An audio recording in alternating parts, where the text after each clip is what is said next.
Kalau ngomongin anime terburuk, sebenarnya ini agak sulit ya, karena di kepala saya tuh nggak ada anime yang seburuk itu. Karena kalau dari awal saya tahu kalau anime itu anime yang buruk, maka saya nggak akan nonton dari awal. Karena saya juga nyari nih anime-anime buruk di Google. Dan semua nama yang muncul itu memang gak ada satupun yang saya tonton. Mungkin beberapa hal yang bisa jadi pertimbangan bahwa anime ini tuh buruk adalah kita harus tahu dulu secara teknis anime itu seperti apa. Anime itu kan dari artinya sendiri itu adalah animation ya. Jadi sebuah animasi gitu.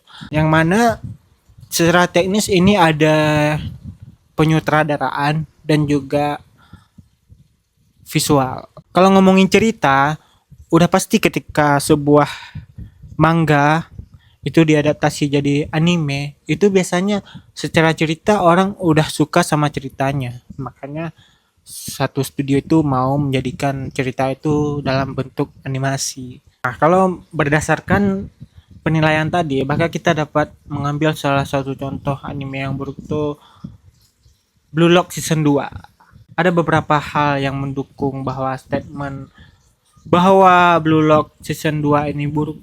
Yang pertama adalah tahun dia dibuat.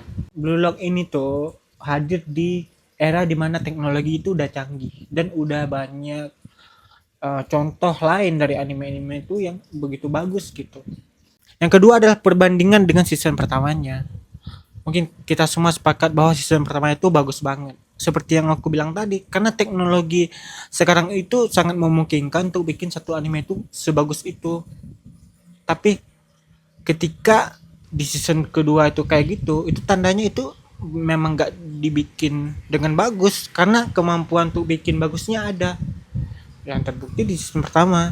Yang ketiga, Blue Lock itu kan anime survival ya, survival game. Dia nggak menjanjikan sebuah cerita yang berat.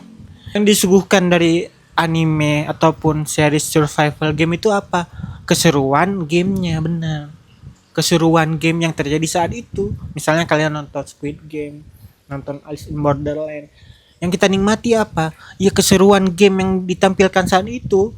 Nah, kalau animasinya tidak jalan, sehingga keseruan gamenya nggak dapet.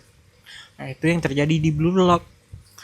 Mungkin anime lain yang bisa kita jadikan salah satu anime buruk ya, One Punch Man season ketiga ini.